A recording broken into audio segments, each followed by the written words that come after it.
Thank you for tuning in to the latest edition of the 12 Kyle podcast. Whether you're listening during your commute, while working out, or just relaxing at home, we appreciate you. Every download, every listen, and every subscription means a lot. Up next, the 12 Kyle podcast. Ladies and gentlemen, thank you for listening. Thank you for downloading. And thank you for subscribing to the latest edition of the 12 Kyle podcast. I am your boy, 12 Kyle. I want to thank you all for tuning in as you do each and every week.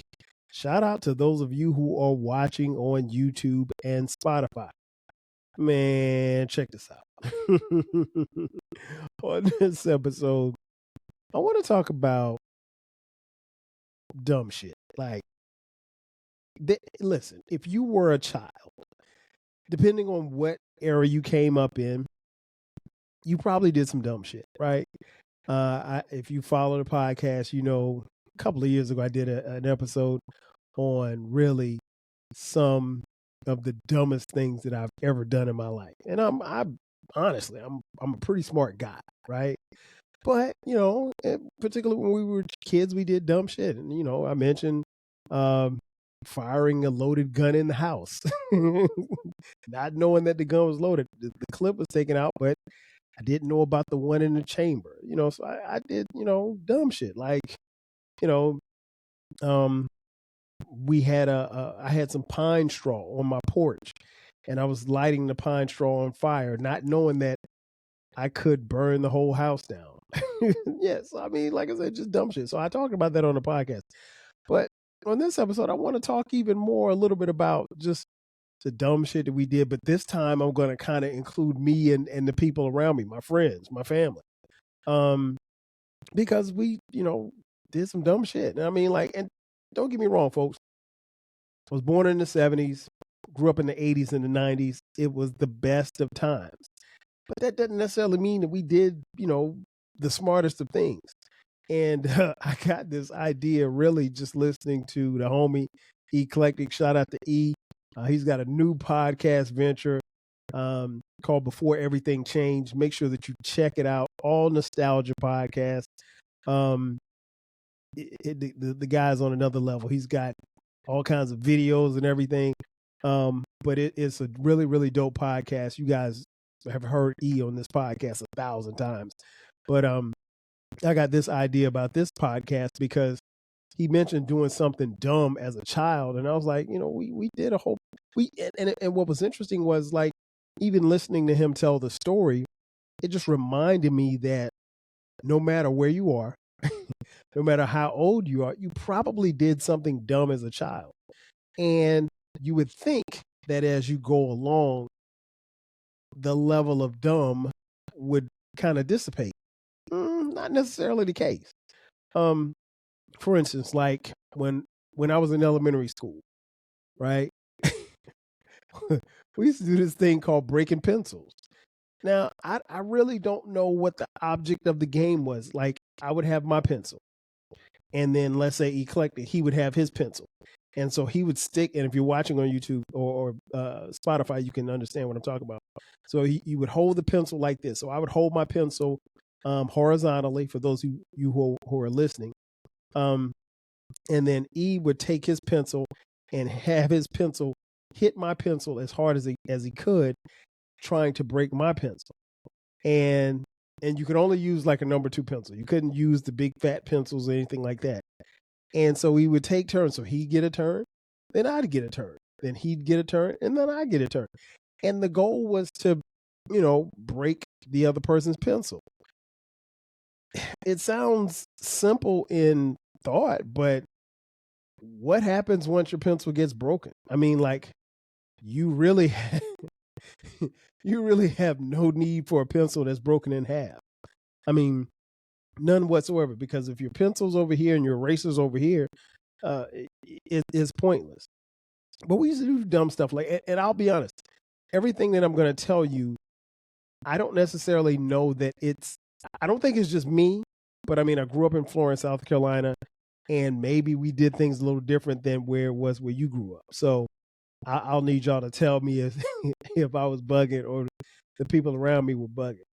But yeah, in elementary school, we used to break pencils. And again, you had to use the number 2 pencil, and it couldn't be the fat pencils. You couldn't use those because obviously the fat pencils can easily break. And we used to have these things called rubber pencils, but you couldn't use rubber pencils either. To be honest, I don't even know if the pencils were really rubber, but that's what they would say. So they were like, no, you can't use rubber pencils, only the wooden number 2 pencils. And so we would take turns trying to break each other's pencils. And I'll be honest, it could have been a little boy's thing because now that I think about it, I don't remember any girls playing in this game, but we used to do it a lot. Dumb shit. Like I said, just dumb shit. Oh, here's another one. And I know this is probably only relegated to those of you like me who grew up in the South. So back in the 80s, vibe with me on this. Back in the 80s, there was a thing called the mosquito truck. And I know, don't laugh.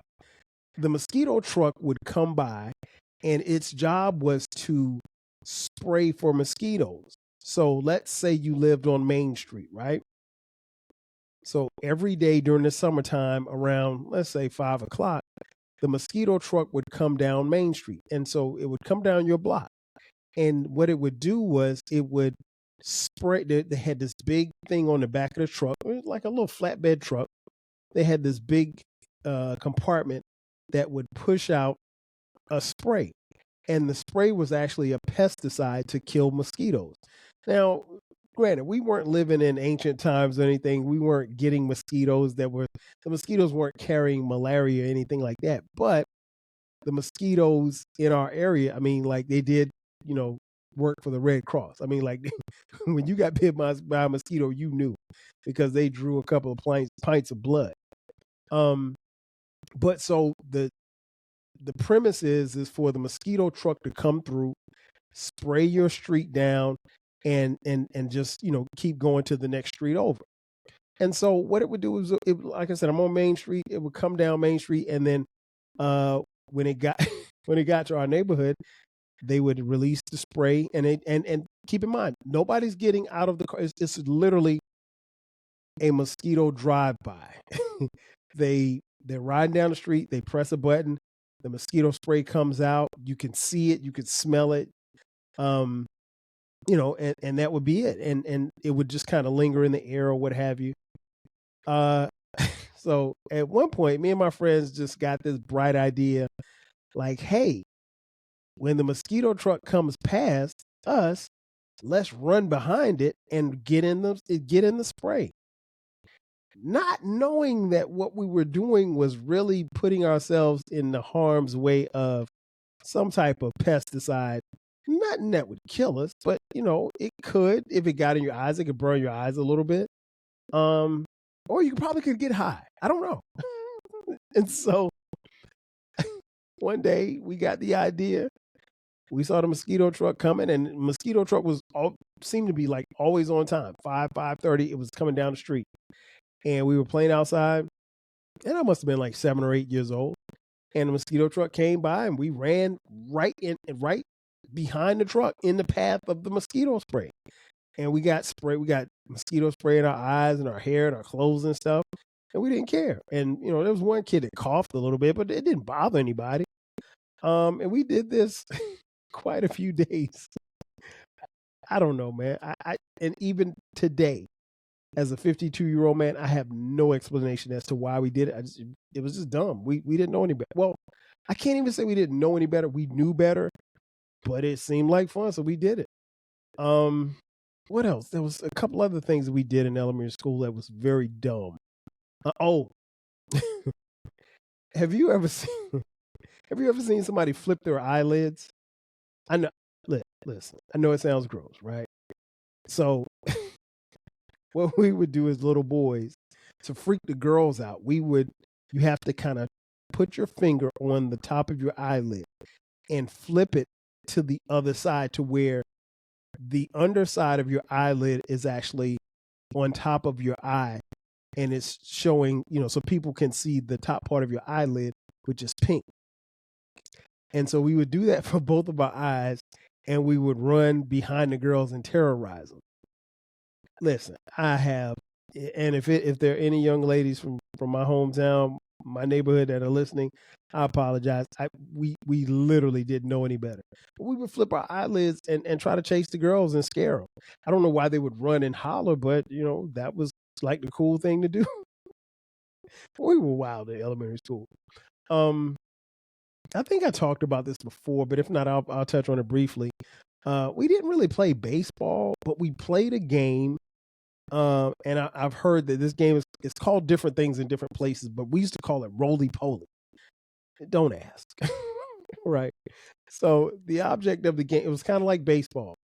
You would stand at home plate. Someone would pitch you the ball, and we use the tennis ball, and they toss it to you underhand, and you'd have to hit it, right? So like, let's say I hit it, I don't know, 10 feet.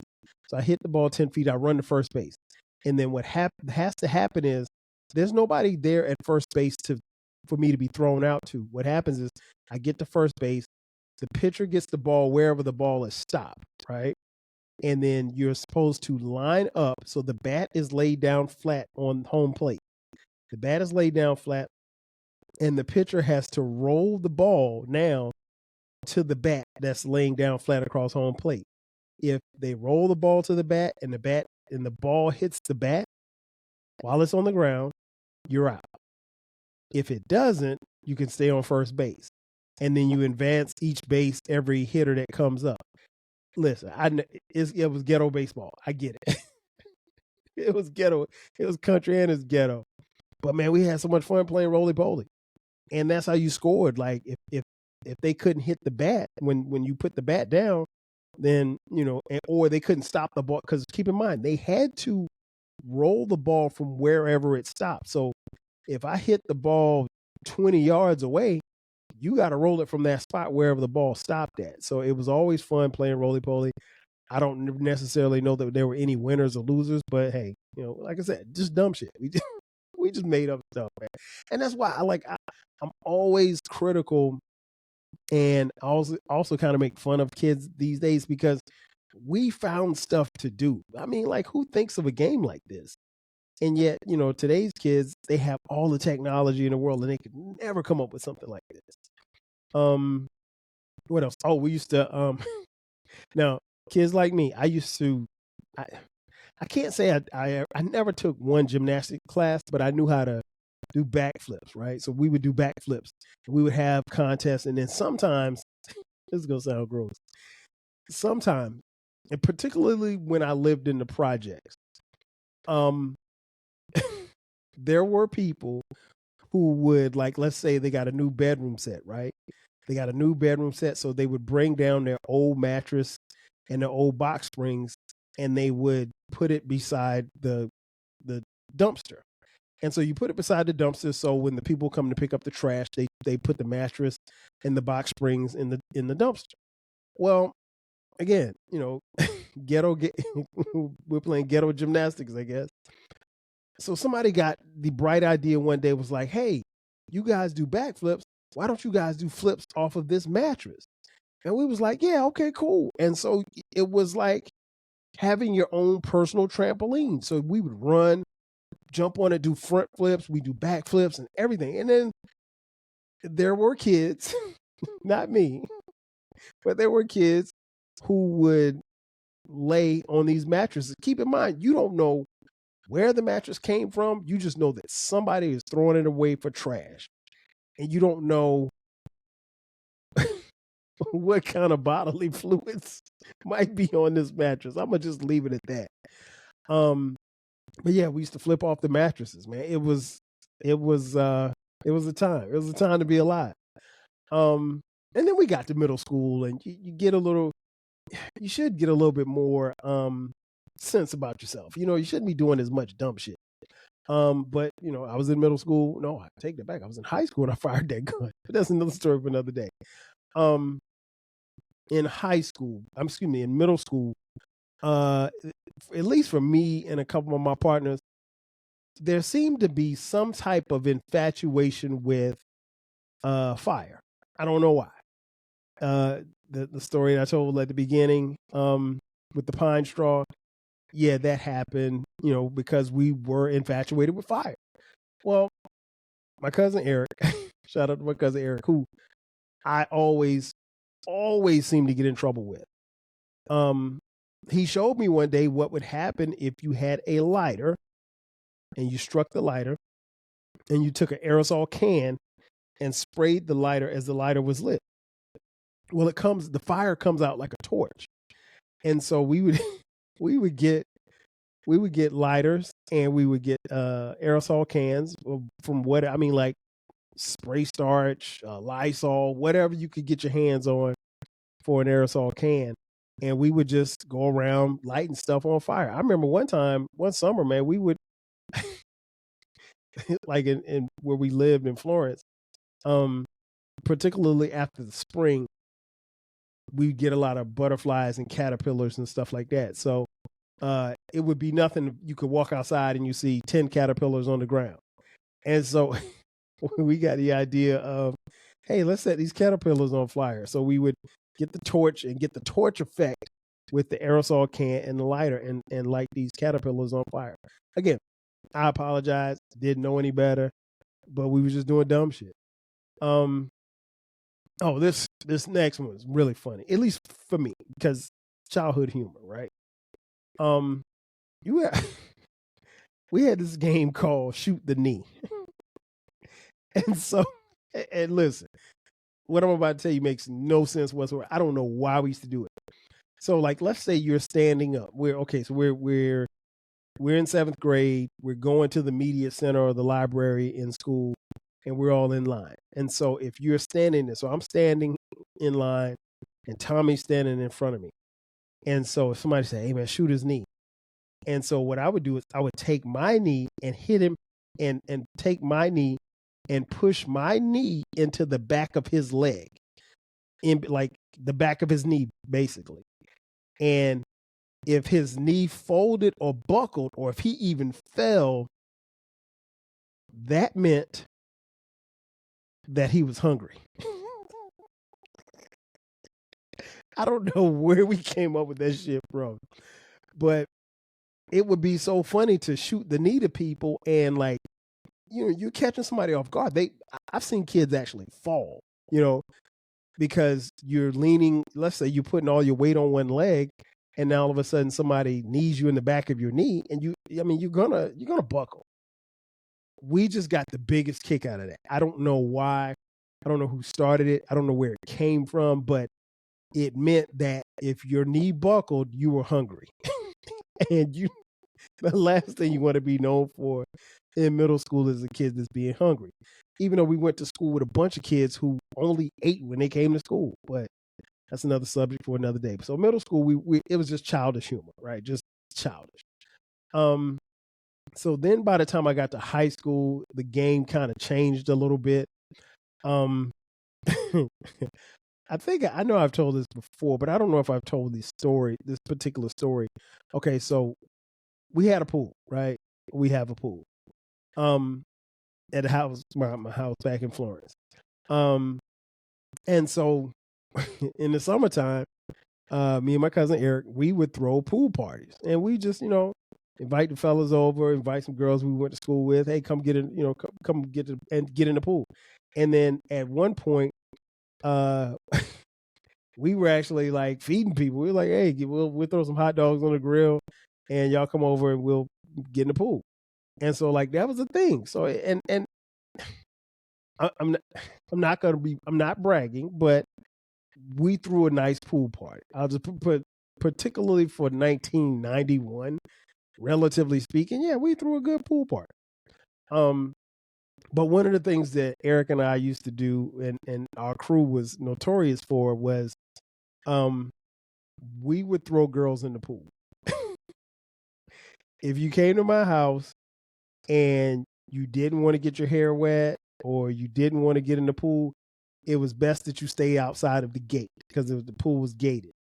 If you came inside the gate, then that means, and even if you were sitting on patio furniture, that meant that you didn't mind getting wet or you didn't mind being in the pool. And so, There were a couple of times where we just threw people in the pool, guys and girls. We got a real big kick out of throwing girls in the pool. I don't know why. And what we would do was we would try to find out who could swim and who couldn't, because where our pool was set up is that there's this one area that's just 3 feet of water. Okay, so if you're at our house and you're in the pool and you're in the 3 feet area, you're fine because you can stand up in that water, right? We're high schoolers. Everybody's tall, or at least tall enough. But then we had a deeper end where the diving board was, and that was like 8 feet. That's how far down it went. So we made sure that we didn't throw anybody in the pool who couldn't swim, because if you throw somebody in the 8 feet and they can't swim, they're probably going to drown. So I remember one time, this young lady, and I'm not going to call her name because I'm almost certain she's going to see this podcast, or at least a clip.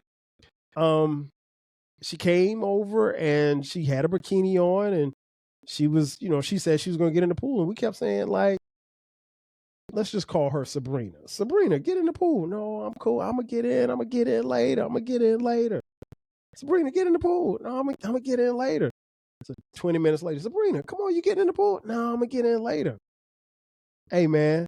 All I hear is somebody say, hey, man, throw Sabrina ass in the pool. Bruh. We go grab Sabrina. One grabs her by her arms. The other grabs her by her feet. And she's like, put me down. And we act as if we're going to throw in the 3 feet, in the 8 feet in. But then I realized, and I knew that she couldn't swim. So I was like, no, take it to the 3 feet. And so we throw Sabrina in the pool. She was not happy. She went under the water, stood up, and came up cussing. But it was fun. It was so much fun, man. Oh, I miss those days. I miss those pool party days. If I had a pool party, listen, if I had a pool party and I invited you, you'd better come, because you were going to have a good time. We were going to have a good time regardless. Then, the dumb stuff that we would do kind of transitioned a little bit as you got older, because you get to college and you don't do as much dumb stuff. But I know one thing that I did dumb that I will never do again, and that's drive fast. Listen, I've been driving a car probably since I was 14. I think I had my learner's permit at 14. Driver's license at 15, I think, or maybe it was 14 and 15. But and I'm a pretty good driver. But like, I've never, how most young men are fascinated with driving fast. I was never one of those guys that wanted to drive a car fast. That driving fast doesn't do nothing for me at all. In fact, I'd rather just drive, and I'm not telling you that I just drive the speed limit, but, you'll never catch me on the highway, going 100 miles an hour, except for that one time. Me and some of my boys, I think we left Orangeburg. We were at South Carolina State University, and we were coming to Atlanta. We were coming here. This was, I want to say, probably my second time as a college student coming to Atlanta. And I can't remember where we came from. Was it Freaknik? It may have been Freaknik. No, I can't. Let's just say it was Freaknik, right? And so one of the guys said, we were taking 3 different cars. So we were all riding, 3 different cars, but we were going to travel together.